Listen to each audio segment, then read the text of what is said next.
we can move those crews around to either Chipping or South County. Some quick totals on that: earlier in the year, we did 7 acres of initial treatment in Madrone Springs, and then Bear Trap, which is kind of by North San Juan.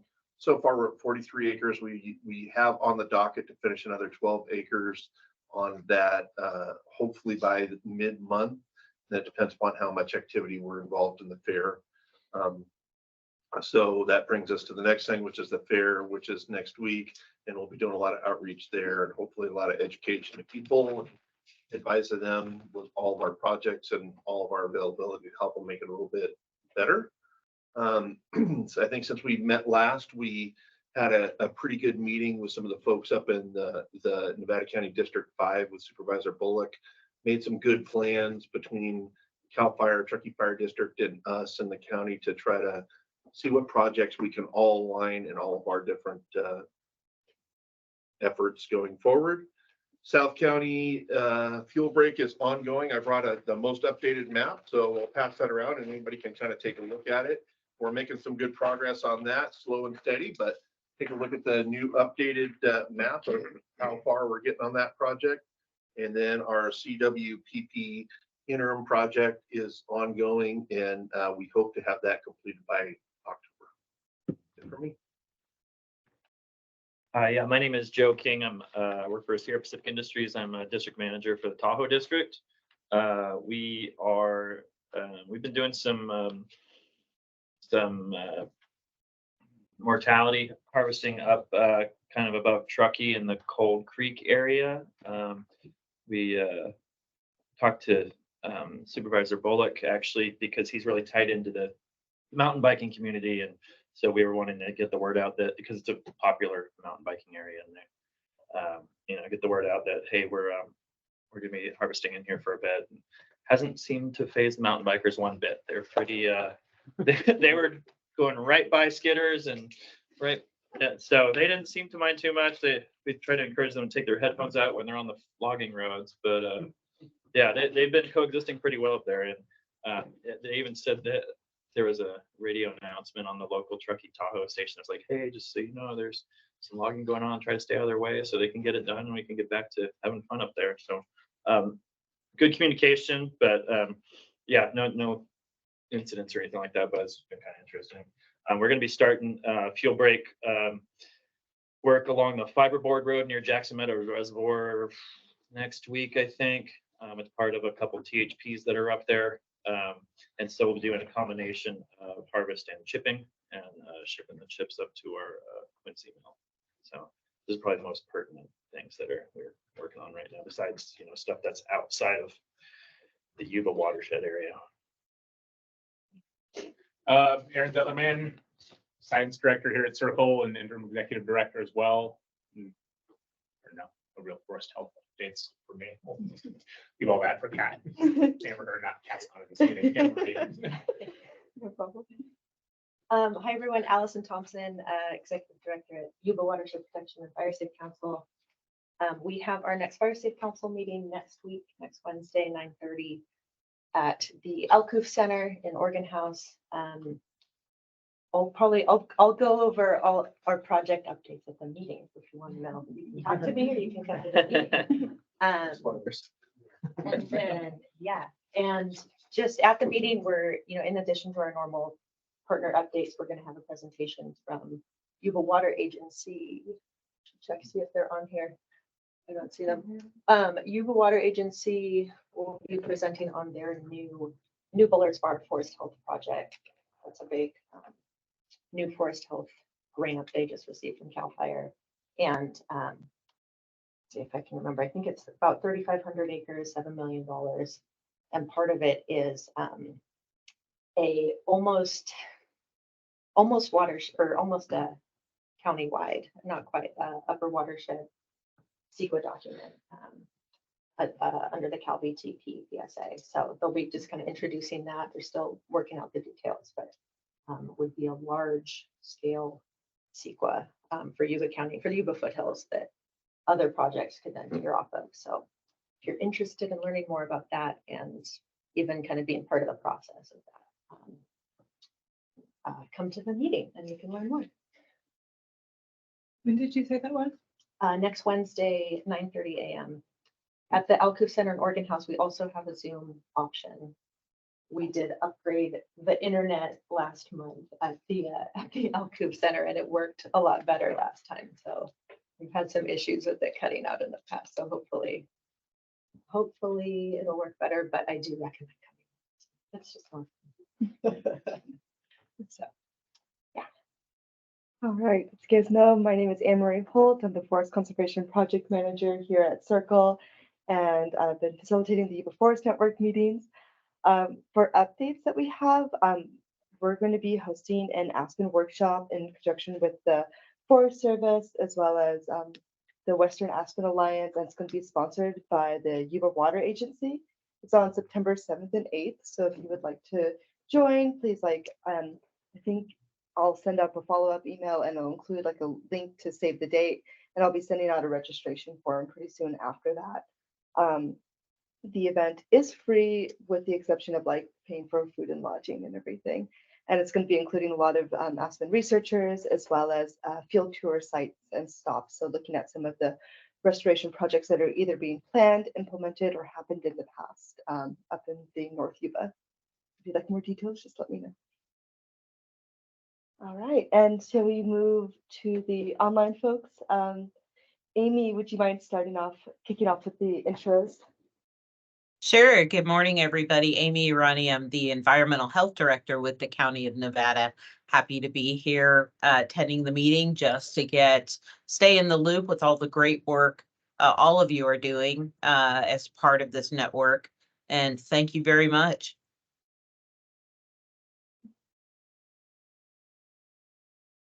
All right, maybe Paul next. Morning, everybody. My name is Paul Cummings. I'm the Office of Emergency Services Program Manager.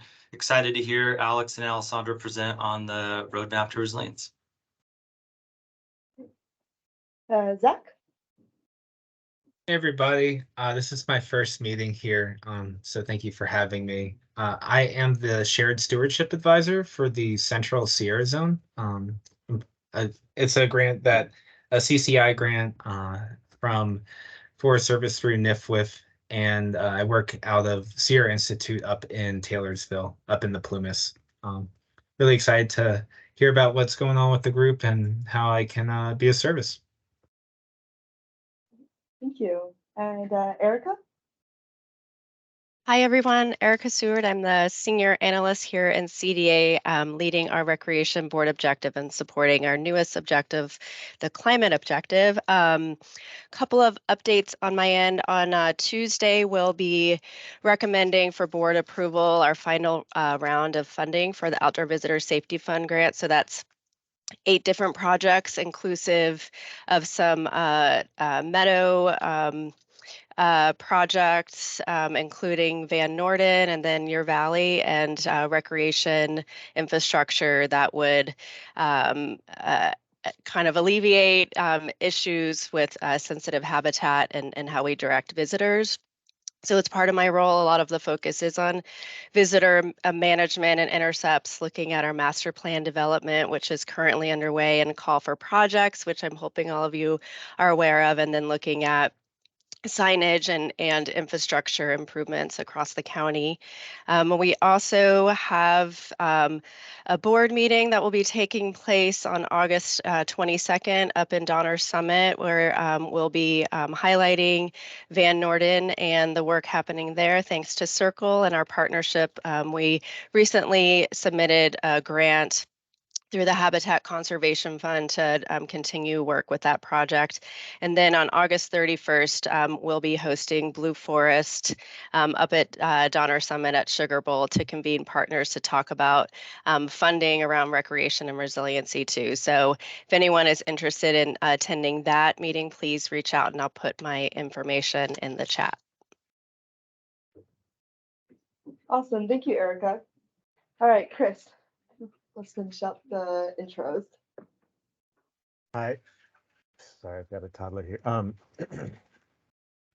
Chris Friedel. I'm the Executive Director of Yuba Watershed Institute. And I was pretty active in these meetings, but have taken a little bit of a break recently because I've sort of been on sabbatical leave, but I'm coming back in to Nevada County at the end of August, and the work of the Yuba Watershed Institute will kind of ramp up again at that point. We've got 3 projects going on. We just received a grant, 1.2 million for phase 3 of the Inland Forest Restoration Project up on the San Juan Ridge. We're going to be treating about 300 acres up there, and that will pretty much wrap up. The third phase will pretty much wrap up that project as far as doing understory fuels work. It's mostly on BLM lands. And then we still have our 2 other projects that are in development, the 1,200 acre Round Mountain Landscape Resilience Project north of Nevada City, and then about a 300 acre project, Little Deer Creek Landscape Resilience Project, that we're seeking implementation funding for, and that's just to the southeast of Nevada City, near Gracie Road and Banner Lava Cap Road. Great, thank you, Chris.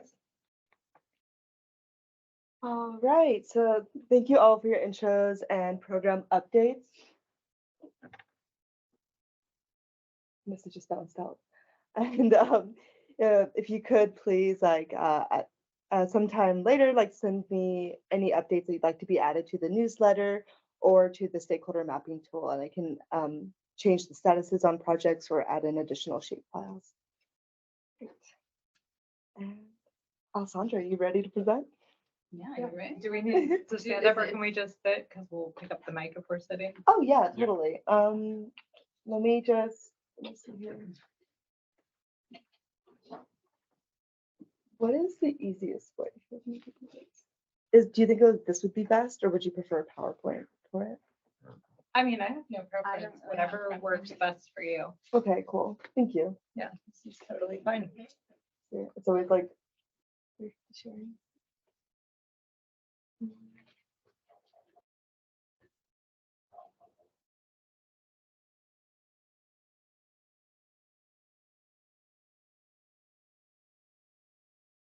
That top one, maybe. Yeah, thank you. Appreciate it. All right, so I'm gonna pass over the mouse. Oh, Did it work? No, it did not. Oh my god. Maybe it's okay. And here's the keyboard if you need. Okay.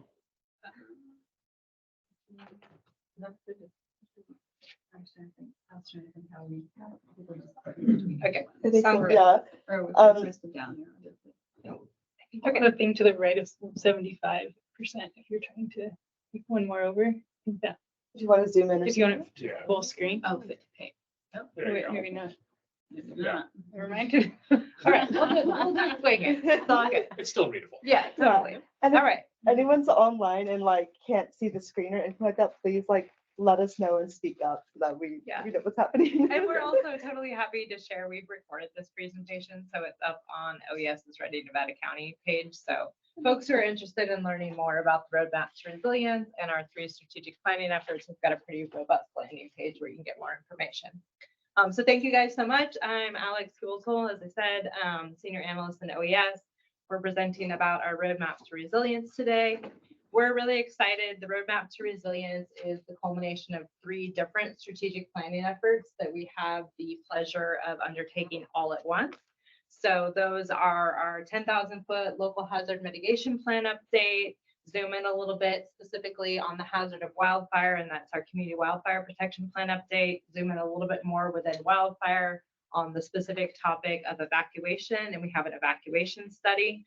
These are being funded by 3 separate funders. We have 3 different consultants and 3 different point people within OES who are supporting the effort.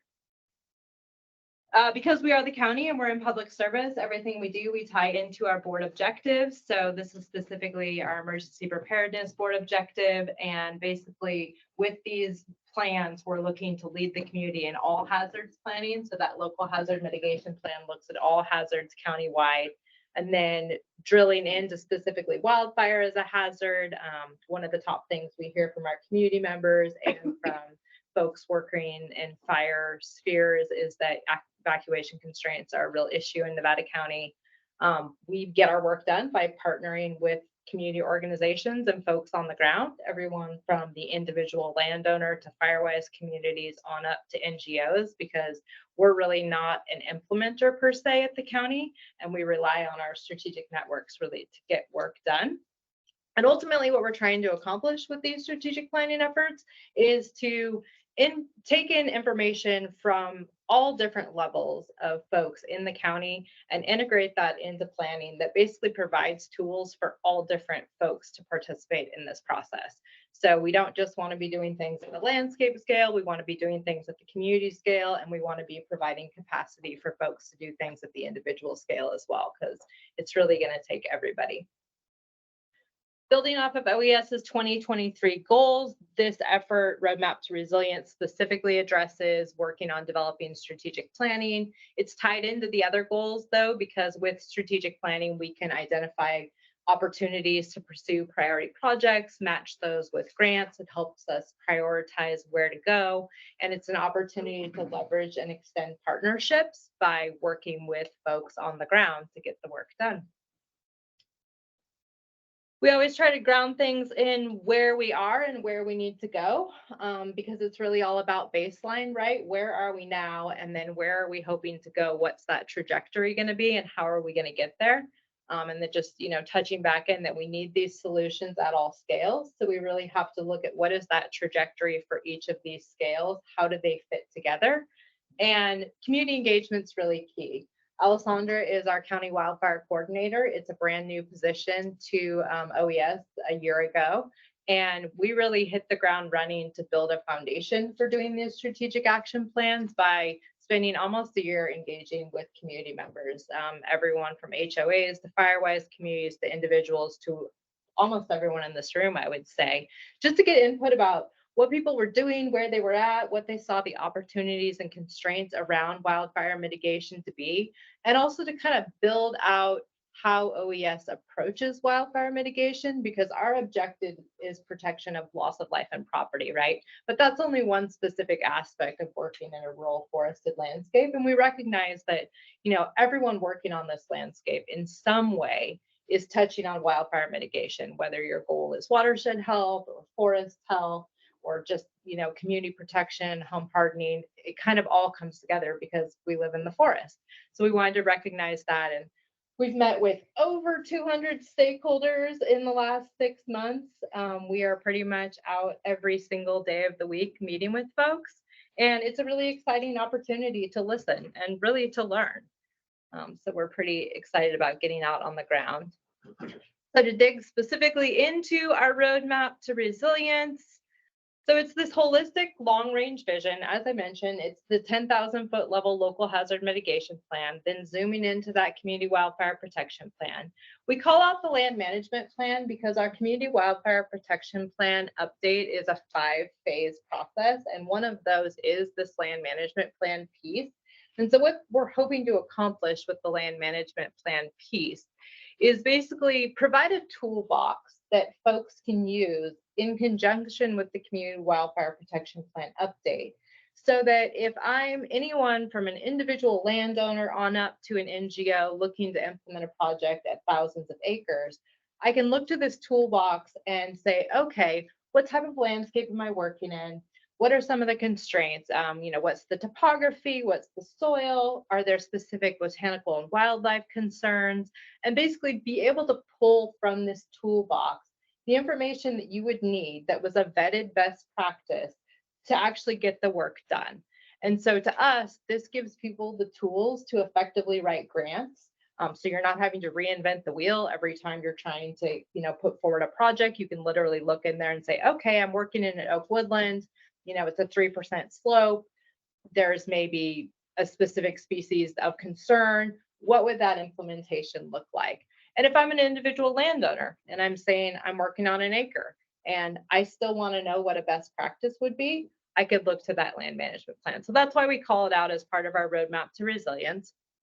And then finally, we have our evacuation study, which really drills into that specific concern around evacuation related to wildfire.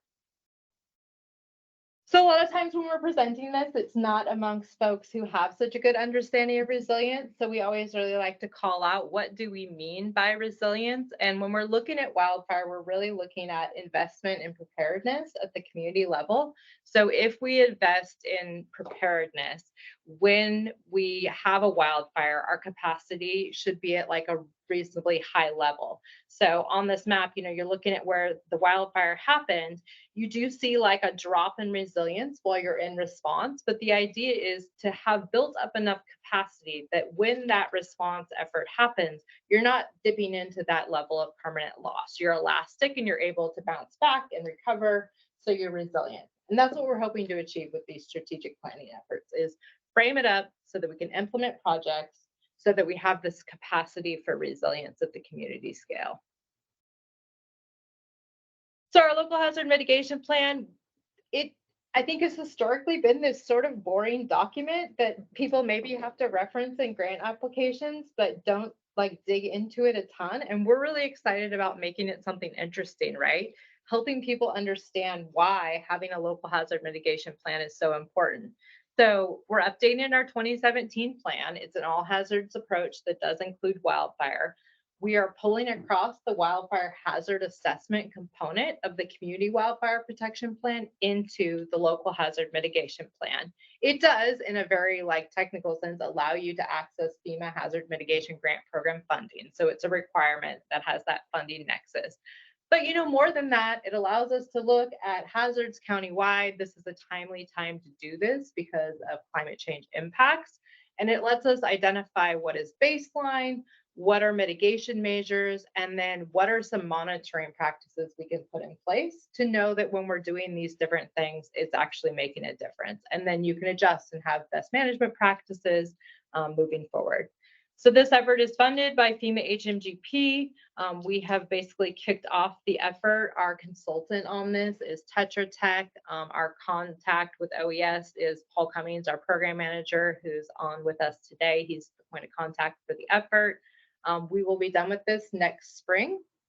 And right now we're working with the multi-jurisdictional partners on this, which is City of Nevada City, City of Grass Valley, Town of Truckee, NID, Washington Water and Truckee Donner Public Utilities District. But as we start to zoom out, we will be opening it up to more stakeholders. And there's a lot of opportunity for folks who are experts in specific hazards to provide input so that we're really creating something robust. So an example of what it hopes to accomplish when you're looking at local hazards, you're looking at natural and human influence hazards. So an example of landslides, debris, and mud flows. The human element in this respect would be that because we have a history of mining in Nevada County, there are certain areas that are more prone to that mass wasting as a result of that activity. You look at each hazard and you look at the geographic extent. So that is what is the percentage of the county that you would expect this hazard to occur? You look at the probability, how likely is it that this is going to occur on an annual basis or on a 10-year basis? And then you look at magnitude. And that is, if this occurs, what's kind of the level of damage going to be within a specific area? And that's kind of how the different hazards are framed up. And they range from everything to this example to avalanche to localized flooding, which has, an occurrence interval of every year we're going to get localized flooding, and it's basically going to be everywhere. So that's kind of the range. Our community wildfire protection plan, Alessandro is really going to get into the weeds on this, but what we're hoping to accomplish there is create this roadmap for wildfire mitigation. So the last time our plan was updated was 2016. Jem mentioned Fire Safe Council, they did the 2016 CWPP, and they're doing an interim CWPP, which is basically going to fill this important gap between now and when our CWPP at the county level that we're undertaking will be done, which is going to be 18 months from now. So again, it's a tool that allows you to access funding, and it's important to update it because it's all about priorities. And when projects get implemented, they shouldn't necessarily be a priority for implementation anymore. You need to be able to have more projects in that portfolio. So the interim CWPP will get us from here to there. So it's really exciting, and we're grateful to Fire Safe Council for doing that middle piece. This is funded by the Community Wildfire Defense Grant Program. It's going to look at landscape and community scale. So it's going to look at all of Nevada County, but then we've divided the county into forecast zones based on the hazard. And then the survey, if you guys haven't taken it, please do, because that really feeds into the community piece of the risk assessment. And so there, we're looking not just at where is the hazard on the landscape, but more importantly, what is important to people living on the landscape and how does that interface with the hazard? Because it doesn't do us a lot of good if we say, well, this area is hazardous, but it's in the middle of nowhere. And so nobody in this community is super invested in what happens there, but this other place may be less hazardous and people are very invested in what's happening there because they don't want to lose a historic district or they don't want to lose critical infrastructure or have, damage to our wild and scenic river, those types of things. Our partner for this is Dudek as our consultant. We're kicking it off. Alessandra's going to go into everything we've done to kind of stand up the effort to now and where we're going. Land management plan, I kind of went over. Basically, that's one of the 5 components of our CWPP, and it is that toolbox that we're hoping will be accessible to folks working at all scales, landscape, community, and individual level. And so this would be, as I mentioned, an example of how that would actually be operationalized in terms of providing a specific toolkit for folks that are working on different types of landscapes, again, so that really they can leverage it, anyone can leverage it and use it to get the work done. And so I'm imagining many of you in this room will actually be involved in the development of this land management plan, or at least we're hoping for your expertise and input, because we want it to be place-based and really grounded in the expertise of folks who are doing work here in Nevada County, so that we can make sure that it rings true, right? We want it to be scientifically based, but we also want it to be tied into what everyone is actually doing and what kind of best practices and other aspects of treatment that they've identified on the ground. Evacuation study, this is the last aspect of our roadmap to resilience. So here we're funded by CAL FIRE to get this work done. It's a very limited budget. It's $135,000, which isn't a ton of money to do an evacuation study countywide. We recognize that. And so we're really trying to accomplish as much as we can with it. So we've essentially got 3 different components of the evacuation study. We've got an appendix of community concerns. So we've got a priority project form that we put out. We're hoping FireWise communities and HOAs will get together and identify what their evacuation concerns are in that community. We've stood up a GIS mapping tool on our Roadmap to Resilience website so that community members can actually get in there and create maps of their concerns. That's one appendix. The second appendix is Ladris, who does our Ready Nevada County dashboard pre-planning tool, ran an analysis countywide.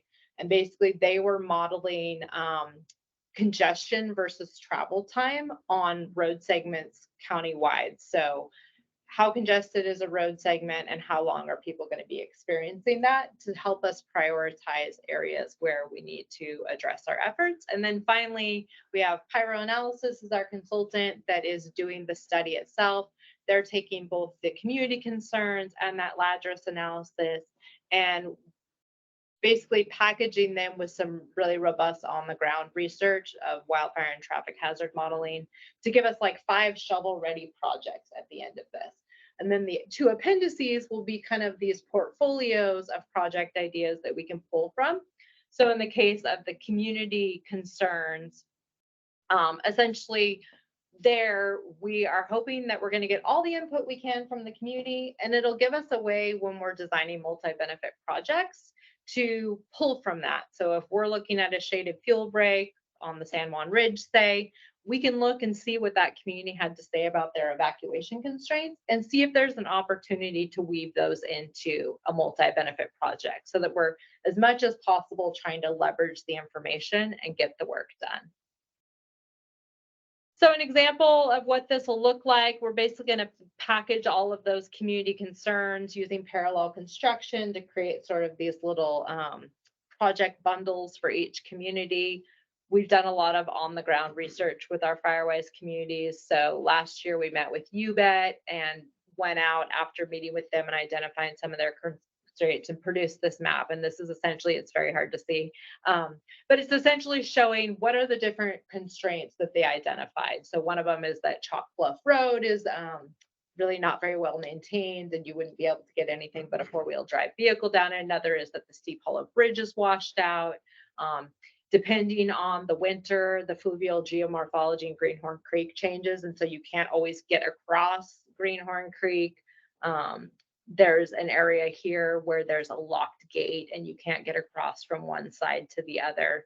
So these are the types of input that we're getting from community members, and that'll just get packaged in that Appendix A and give us material to work with, and everyone really, right? So these aren't just for OES, these tools are for the community. They're going to be available on our Roadmap to Resilience website. Anyone will be able to access this information and use it to really inform projects that serve our community.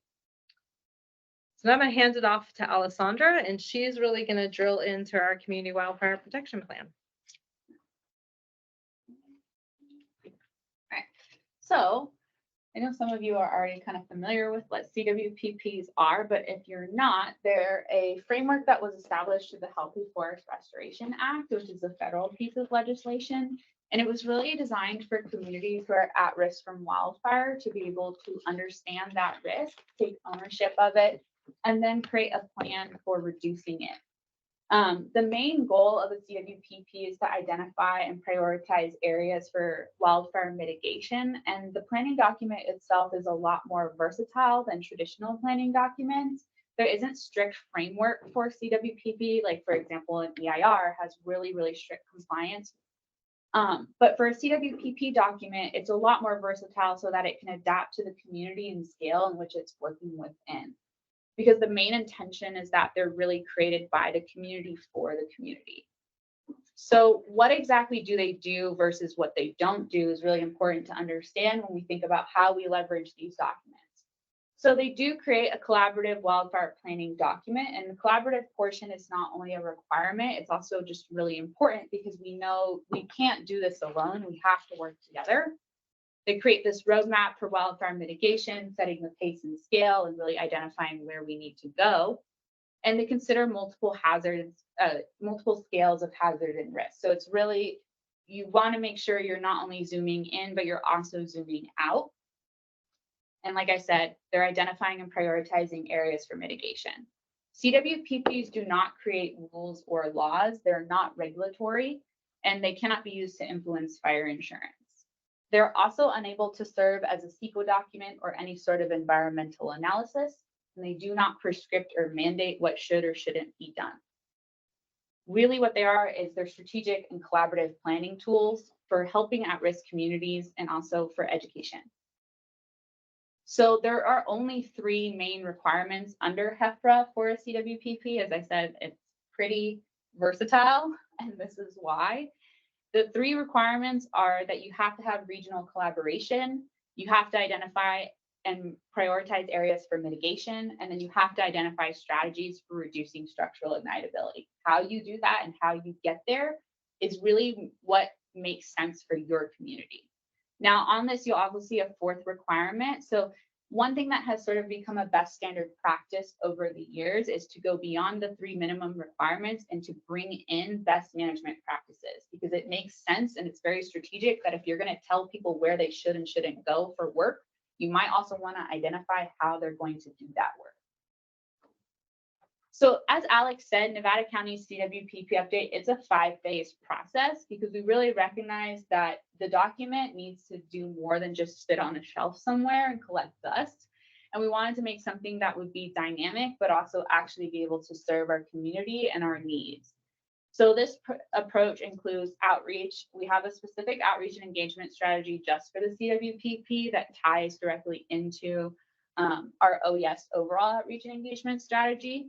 And we've tried to be really intentional with how we've been rolling the CWPP out, bringing the community along throughout the process, because we really want to have a really robust engagement.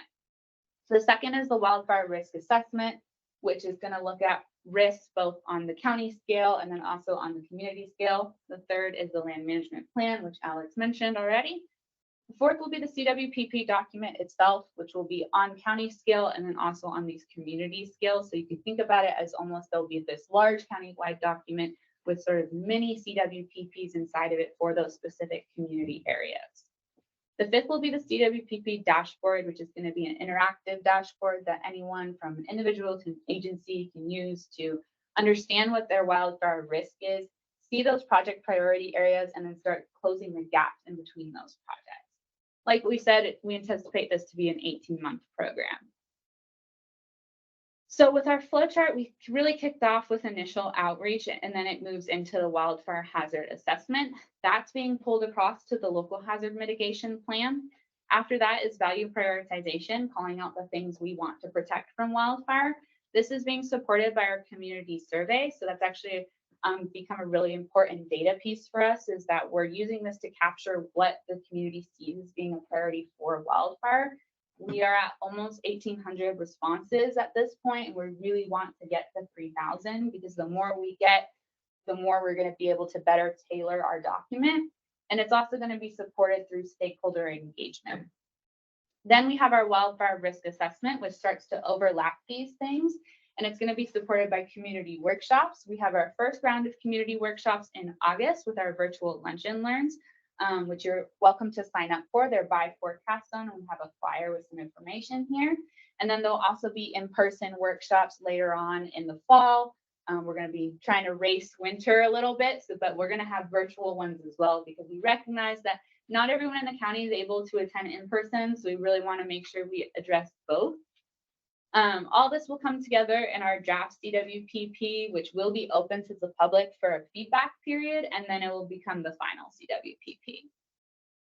So we're currently in the wildfire risk and wildfire hazard assessment portion of this process.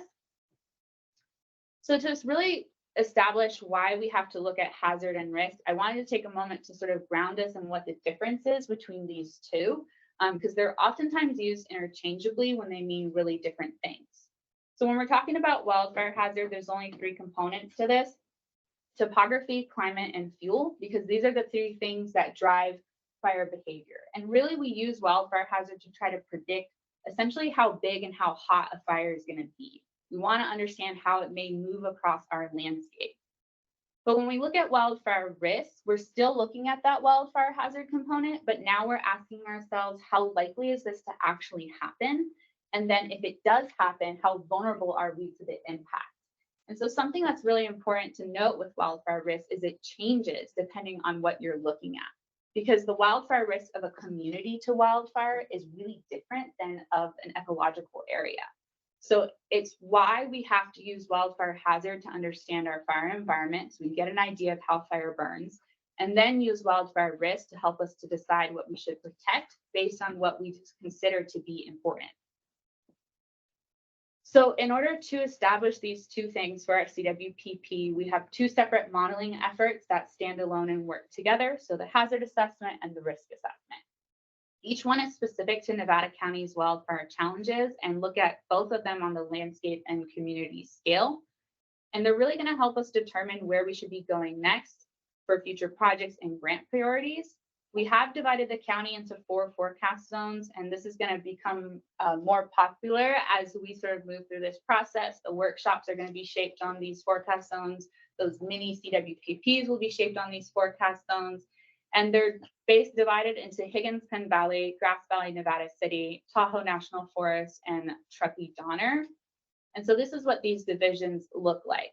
And so the divisions started out, we just divided the county originally based on fire environment, where there were significant changes in those elements of fire hazard that would change how fire would burn in a particular landscape. But we recognize that fire environment also doesn't necessarily reflect where community boundaries and community identities are. And we didn't want to bisect communities and put them in a position where now they would be straddling 2 different forecast zones, because it doesn't make sense when we have such a great community network in our county and such a wealth of knowledge to start doing that. So we adjusted these forecast zones to then be more representative of not only the fire environment, but also where these communities lie, so that we could really capture their input and have a lot better collaboration and participation on that community level. We worked really closely with CAL FIRE to create these zones to make sure that we were following best modeling practices, and they also made sense, and they were also consistent with how CAL FIRE approaches modeling for the unit plan. Now, the wildfire hazard assessment is the fire behavior modeling component, and it's, like I said, it's trying to predict how fire might move on our landscape. One of the challenges we have with Nevada County is 92% of our county is either high or very high fire hazard severity zone, and then 50% is within the Tahoe National Forest. And so the reality is when we're looking at our county, it's really hard to determine where you should go because everything is this sea of red. And so we wanted to use a comparative hazard analysis so that we could start actually comparing the fire hazard against itself, so we could start seeing where areas were more hazardous than others. And this allowed us to determine hazard priority areas based off of differences in topography, climate, and fuel. And really, it's not only helping us understand those baseline conditions, but like I said, really helping us to figure out where we need to go amongst our hazardous landscape. So the final output of this is the integrated hazard. We wrapped up this assessment in June and finalized it with CAL FIRE and our local district chiefs. So the wildfire risk assessment uses risk modeling, and what it's focusing on is trying to determine those priority areas based on risk. And so it's overlaying that predictive fire behavior results with what we then call out to be our high value resources and assets at risk. So trying to find the intersect between where we have a hazardous landscape and where we have the things we don't want to lose. So this is really supported by our CWPP survey and the work we're doing to capture those community values and community priorities. It's why it's really important to take the survey so we can start really narrowing the focus into those areas where, like Alex said, it's not only strategic to work there because it's really hazardous, but it's also strategic because there's a lot of things there we don't want to lose from wildfire. The final output of this will be project priority areas, which are going to be geographically delineated areas where there will be opportunities for multi-beneficial wildfire risk reduction. This is currently in progress, and we hope to wrap it up in September. So to give you an idea of the difference between these two model outputs, we have a sample from, this is actually in Truckee, but it is not their actual model output. This is just an example. So if you look on the left, this is hazard. And so remember, with hazard, you're only considering topography, climate, and fuel. And you can see a lot of the really hazardous areas are occurring in the wildland areas, and the lower hazard priority is happening within this within the communities. Because again, it's really focusing on topography and climate and fuel. And most likely what's happening here is these are high density fuel areas, or they're really steep. And so fire is going to move through them very quickly. It's going to have a lot of intensity to it. But it isn't the full story. So when we start to look at risk, in this example, this community determined that the most important thing to them to protect was the community itself, their critical lifelines.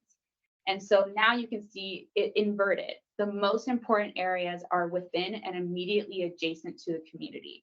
And so these areas became more strategic, not only because they have a high hazard, but also because there was something there that was determined to be the most important thing to protect. And so this is why we have to do hazard and risk throughout this process. So obviously the community is a really important component of this process, and it's why we worked almost a year to just establish concerns and priorities before we even undertook this.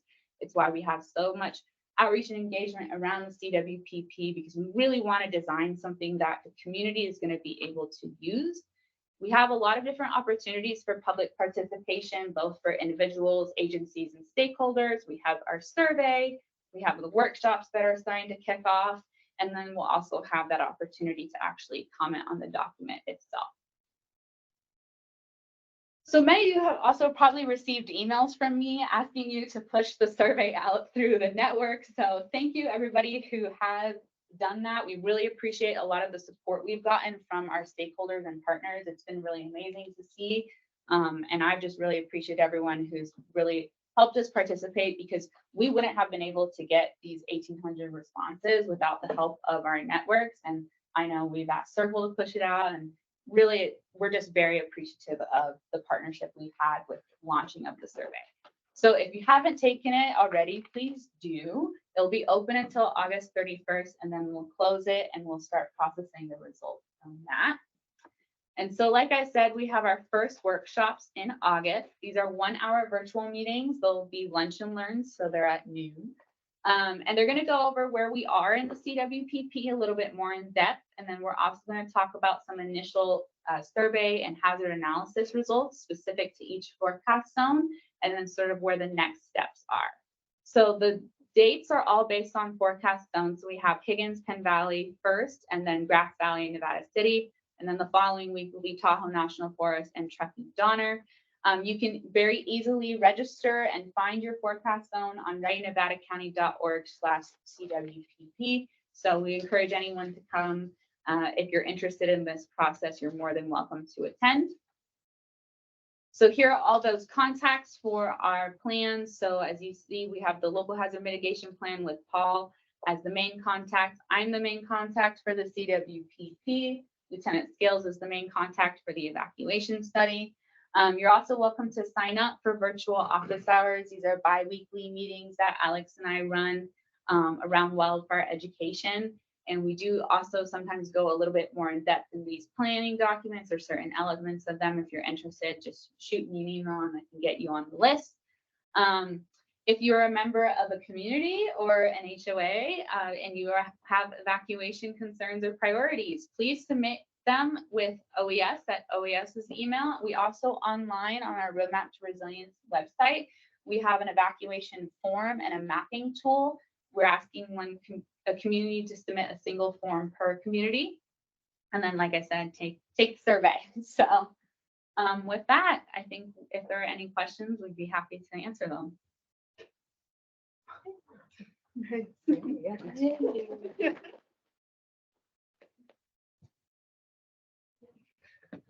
Super helpful seeing how all those tie together. Thank you. Yeah, and I mean, don't be shy about, looking into like how you can contribute. The idea and the part we're most excited about kind of having all three of these things happen at the same time is it's an opportunity to break down the silos, right? We've got these very specific technical experts working on each one of the plans, but all of our consultants have been given specific direction to work together and cross leverage information. And we encourage anyone who's participating in any aspect of the process to do the same, because we don't all think about things the same. We don't all bring the same expertise to the table. And it's really important to just leverage this opportunity to capture as much information as we can to plan really well for what happens across the county in the future. And we'll give them back. Anne-Marie. Your CWPP survey, when is your deadline for when will you stop taking in more? So the survey will shut down automatically pretty much at 11:59 on August 31st.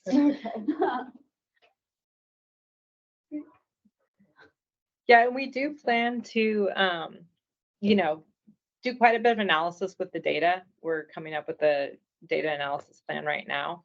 So I think there'll be a lot of opportunities for different groups to leverage the information that we're able to gather because we've gotten so much information, and we did design questions on the survey to not only feed directly into the modeling needs, but also to cast a little bit of a wider net to just get people to provide feedback on all different aspects of wildfire mitigation and resilience in Nevada County, just because we saw it as an excellent opportunity to get that feedback. So we're, of course, totally geeking out on the data. We're like, ooh, what can we do with this? We'll definitely be producing by supervisorial district summaries of the data so that we can empower our leadership to know how their constituents feel. And then, we have a number of different ideas around how to use the information. But again, also don't be shy on that front because it's meant for everybody. And so, we're happy to share what makes sense. And if folks have input on what would be awesome to do with the data, we would also welcome those thoughts as we're moving forward. Are you doing this through what kind of modeling program are you using? So the fire modeling program we're using, it's called IPDIS. It's run through the federal government. And it's an online modeling platform. So it hosts several different types of modeling software within it. But the one we're using is called landscape burn probability, and then the quantitative wildfire risk assessment. And they tie directly together. I know you're doing CWP planning. You guys have it so well together. But to be honest, that's because we spent a year figuring out what this is gonna look like. Like, we really just dug in to figure out, like, okay, if we're gonna stand up this process, like, how are we gonna stand it up in a way that positions us to just use our time and our community members' interest and input really well? There's a lot of skeleton documents in our CWP folder. Yeah, we've been geeking out on it for a while now. A folder or a file cabinet? Like a virtual file Yeah, cabinet. it's basically like a giant file cabinet. And then if you're me, you print everything out. And so like now my desk is just like. Yeah, SBI's happy to hear that. More paper to produce. Craig's always We're not in the joking. paper business. He's like, you're solving the forest health crisis like one paper at a time. I'm like, that's one way to look at it. Got a question from Erica? Awesome job. You all continue to impress daily. I had a question about the forecast zones and how you all landed on the boundary lines, and if you tried to align with some of the special district boundaries or where the breaks were. Because, and then obviously we can talk offline about it too. But just thinking long term, what the benefit is of that, if it is to capture funding, identify project opportunities, like just if you could brush over that again briefly. Yeah, so really traditionally when you do fire modeling, you make your breaks only based on fire environment, and you pretty much ignore anything else because that's really what you're trying to capture. And our fire environment at the county breaks in several places. Roughly it breaks at the 2,000-foot elevation line, then at the Tahoe National Forest boundary, and then at Donner Summit. But those boundaries don't make sense when you think about where communities lie. And so when we did it at first, we only really focused on strategically fire environment, where were there significant differences that would influence fire behavior. But then we recognized that with risk, it doesn't make sense. So they're really, the boundaries were snapped to community boundaries and mostly based off of fire-wise community boundaries. Since they tend to be really active in this process and really a strong strategic network, it made sense to pull those boundaries, maybe, you know, not necessarily fully following the 2,000-foot elevation line or the Tahoe National Forest boundary, because there was a community there that really identified with being in Penn Valley. And to bisect them didn't make sense when they need to participate in the community process. So we were trying to balance the two.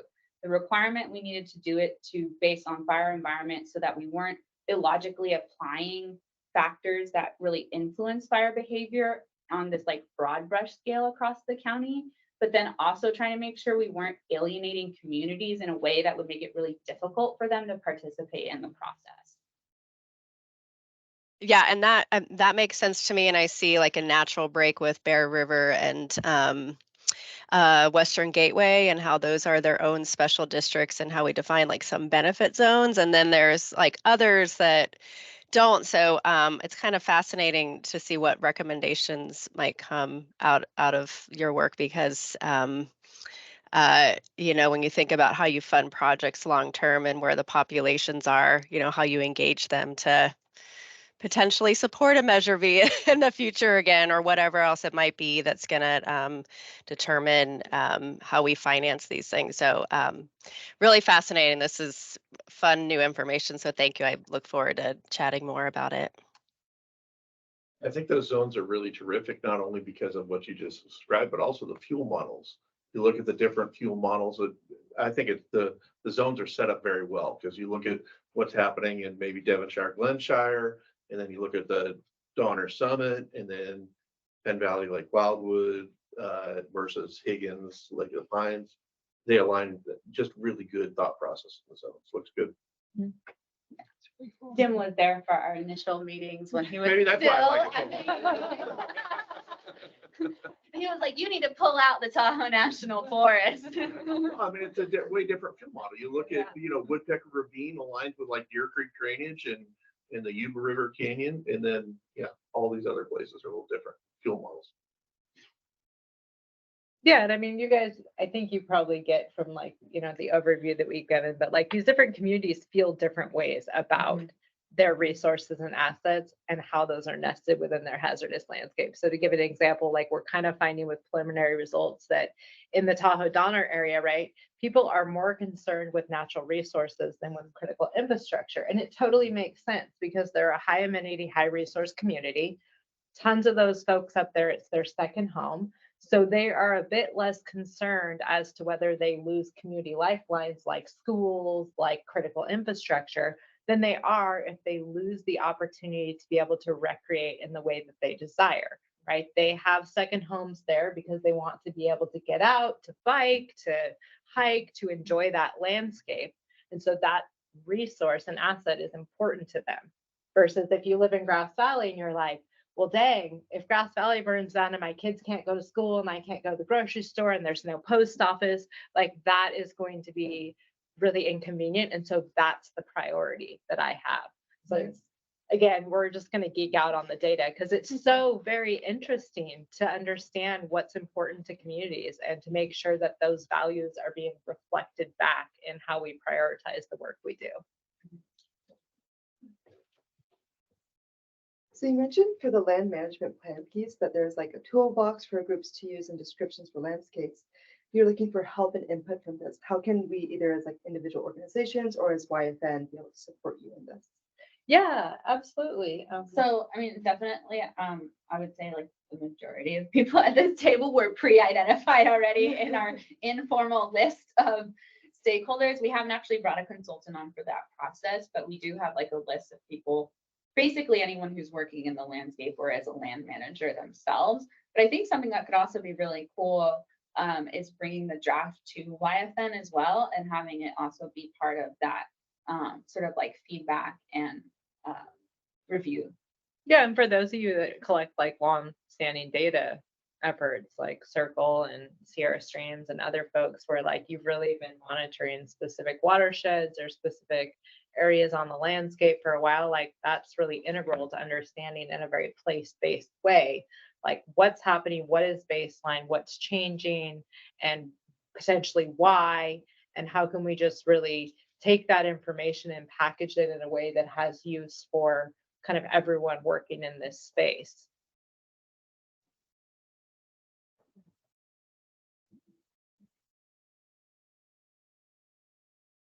Yeah, we'll likely be releasing an RFP for that this fall. Like we were kind of trying to stand up the initial consultant DUDEC to do the CWPP process, but then we'll be doing kind of that land management piece in parallel. Chris, would you like to ask your question?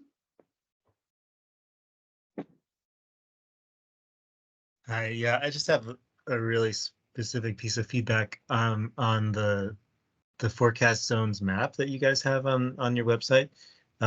It's really hard to see underneath the zones to see what the actual neighborhoods are that are incorporated in there. So I think you just need to increase the transparency of that layer because yeah, it's kind of opaque right now and you can't actually see where those lines are, where those breaks are. Thanks, Chris. I will let Lindsay know and we'll get it more transparent.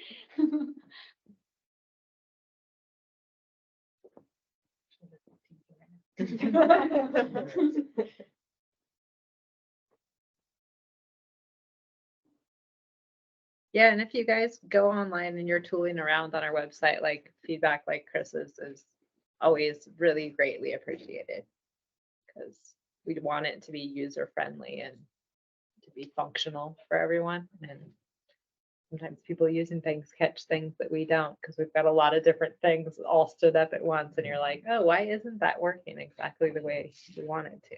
So. That's why I will say the biggest challenge has been what works on computer screens is not necessarily what works on mobile phones. And that's been really secretly really tricky part of this whole outreach process is what do you want it to look best on? Your phone or your computer? I agree with that. We've been standing up project pages on our website, so we've got a ton of different projects going on, but OES has historically not been the best at sort of communicating what we're doing.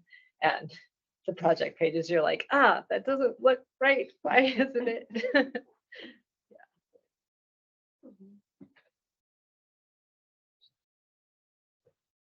And then you also mentioned like needing, like looking for partners to do the implementation for this. What is that going to look like? As far as like implementing projects on the ground and whatnot, I mean, essentially, we're just always, as OES, looking for ways to support in the community in terms of getting the work done, because we're not implementers. So we've worked with Fire Safe Council on a number of different projects. We have a planning project with Chris at Yuba Watershed Institute to do planning for the South Yuba Rim Hazardous Fuel Reduction Project. We will likely have a project coming online with Sierra Streams, the Jones Bar Forest Resilience Project. So we're really just looking for opportunities to support because, I mean, as the county, we're uniquely positioned in a lot of ways to pull down large grants and then to be able to deploy those resources onto the ground. But we're not, you know, implementers per se. Like we don't have that expertise. We have the fiscal structure and the capacity to pull down the funding, but we don't necessarily have the tools to actually make the things happen. And I think we're strong advocates of making things happen in a place-based way.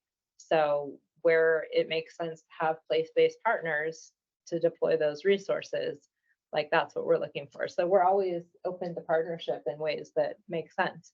And then as far as the CWPP goes, and I know we've had discussions about the YFN dashboard and like kind of what the interface will be with our dashboard. I mean, we're really trying to stand up what will be an interactive living tool that will allow folks to take the information from the CWPP and go on there and tailor and look at where does it make the most sense to implement a project based on specific mission-driven interests, what the community has identified they want to see, where the need is, where existing projects are, that there's gaps that can be leveraged, kind of all of those pieces. And I mean, I think it positions any one of us to write successful funding proposals, right? Because you would literally be able to look and see and say, hey, this project, if it gets implemented here, it's going to leverage this project, that project, the other project. It's filling a gap.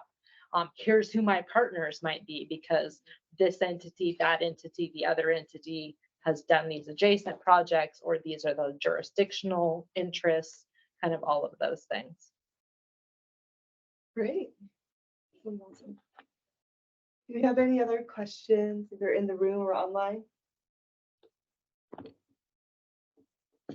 Okay, so do you have any other topics you'd like to talk about as the Yuba Forest Network? Awesome. Oh.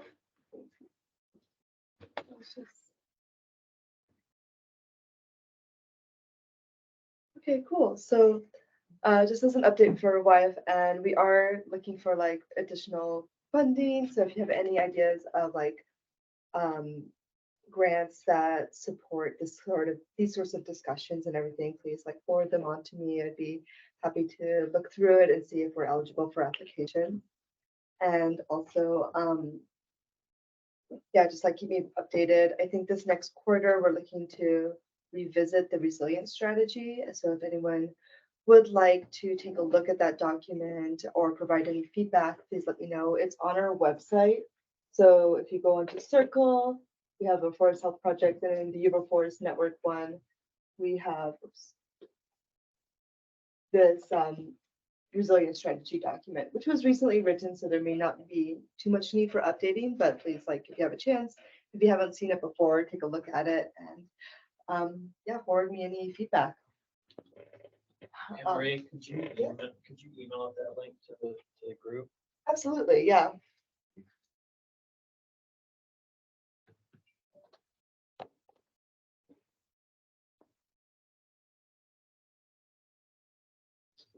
So one of the grants that we are starting to think about is the Forest Service Community Wildfire Defense Grant Program.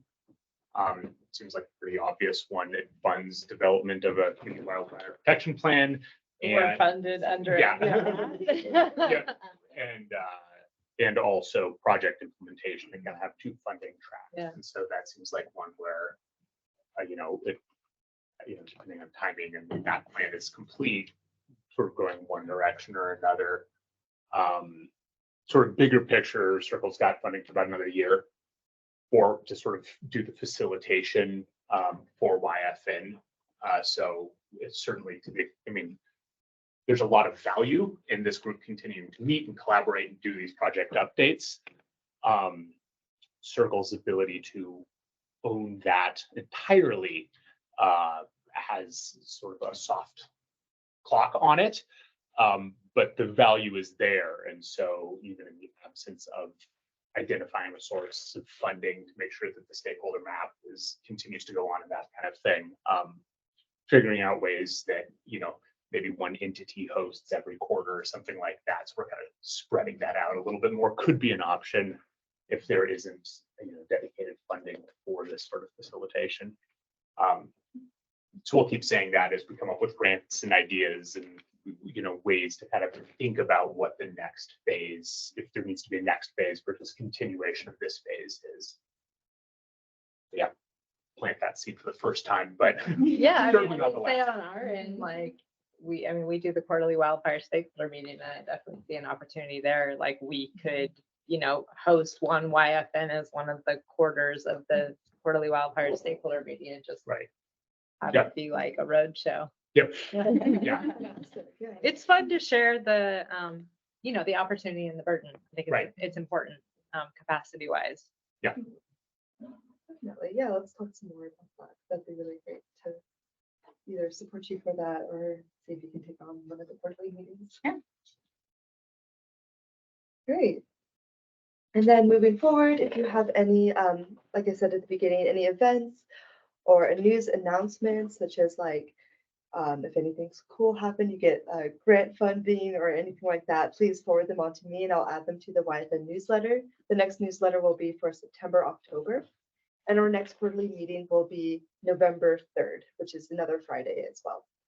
So just keep me posted about that. And also for all the projects that you were mentioning before, if you have shape files for them, please, you can feel free to send me a zipped shape file and I can add them to the YFN stakeholder mapping tool.